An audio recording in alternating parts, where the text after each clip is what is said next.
আজকে কি নিয়ে আসলাম। So hello everyone, welcome to my new blog. সবসময়ই দেখো আমি মার্কেট থেকে মাল নিয়ে আসি, কিন্তু কি সব মাল নিয়ে আসি এগুলো তো তেমন দেখতে পাও না। তো আজকে বসে পড়লাম যে কি মাল নিয়ে এসেছি এগুলো দেখানোর জন্য। আমি কিন্তু ব্যাগ থেকে সব বের করছি আর বের করে করে কিন্তু সাজিয়ে রাখছি। এখন কিন্তু এইগুলো বের করে তোমাদের দেখাবো যে আমি কি মালগুলো নিয়ে এসেছি। দেখতে পেরেছো, এগুলো বাচ্চাদের আইটেম, আর এইগুলো হচ্ছে ছোট ছোট বাচ্চাদের 2 বছর থেকে 5 বছর, 6 বছর, 7 বছরেরও আছে। আর এই মালগুলো কিন্তু খুব ভালো সেল হয় আমার দোকানে, কারণ বাচ্চাদের আইটেমগুলো একটু বেশি ফ্যান্সি হলে সেই জিনিসগুলো একটু ভালো সেল হয়, বাচ্চারা পছন্দ করে। কেউ কেউ জিন্স টপ পছন্দ করে, আবার কেউ কেউ মিডি আবার টপ পছন্দ করে। এজন্য 2 আইটেমই নিয়ে এসেছি। তোমাদের যাদের দোকান আছে তোমরা বলবে তোমরাও কি এই ধরনের জিনিস সেল করো কিনা। তো আমি কিন্তু একদম নিরিবিলি কাজ করছি বসে বসে, আর এগুলো গুছিয়ে রাখছি। যখন দোকানে কাস্টমার থাকে না তখন তো এগুলো করতে হয়, আর যখন দোকানে কাস্টমার থাকে তখন তো কাজ করতে হয়। একটা দোকানে শুধু কাস্টমার দেখা ছাড়া আরো প্রচুর কাজ থাকে,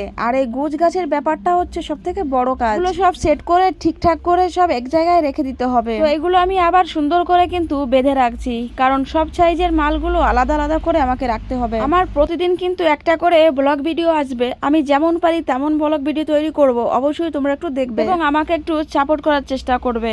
অনেক কষ্ট করে ভিডিও তৈরি করি, হাজারো কাজের ফাঁকে কতটা কষ্ট হয় ভিডিও তৈরি করতে আমরাই শুধু জানি। শুধুমাত্র ভিডিও করার জন্য একটা কাজ 3-4 বারও করি, কারণ ভিডিও শুট করার জন্যই। অনেক ম্যানেজ করতে হয় ভিডিও করার জন্য, কারণ সময় কিন্তু পাই না। আর তোমরা যারা বাইরে কাজ করো তারা তো ভালোভাবে বলতে পারবে যে আসলে কতটা সময় ভিডিও করার জন্য পাওয়া যায়। আমি কিন্তু সপ্তাহে একটা দিন মার্কেটে যাই, আর মার্কেট থেকে সব জিনিস নিয়ে আসি। এখন বলবে কোন মার্কেট থেকে নিয়ে আসো? এখানে আছে ব্যাঙ্গালোর সিটি মার্কেট আছে চিকপেটে। ব্যাঙ্গালোরের সব থেকে বড় হোলসেল মার্কেট চিকপেটে সিটি মার্কেট। তো এটা হচ্ছে সব থেকে বড় মার্কেট। এখানে গেলে তুমি সব ধরনের আইটেম পাবে। ওখানে শুধু কাপড় চোপড়ও না, ওখানে যত প্রকার আইটেমের বিজনেস আছে সব জিনিসের কিন্তু মার্কেট আছে, আর ওখান থেকেই কিন্তু আমি নিয়ে আসি। তো বন্ধুরা, ভিডিওটি তো করেই ফেললাম, আর তোমরা যদি দেখেই থাকো একটা কমেন্ট করে যেও যে আমার এই কালেকশনগুলো বাচ্চাদের কেমন লেগেছে, আর আমার এই ভিডিওটি দেখতে তোমাদের কেমন লেগেছে। দেখো, অনেক সুন্দর করে একটা ভিডিও তৈরি করার জন্য অনেকটা সময় দরকার হয়, এবং এডিটিংয়ের জন্য কিন্তু অনেকটা সময়ের দরকার হয়, আর সেই সময়টুকু কিন্তু একদমই আমি দিতে পারি না। মোটামুটি এই জার্নিটা শেষ হয়ে গিয়েছে, আর আমি এই মালগুলো আমার কাপড়ের দোকানে রাখতে যাচ্ছি। আর কাপড়ের দোকানে দেখো আমি চলে এসেছি, এখানে একটু একটু করে গুছিয়ে রাখবো।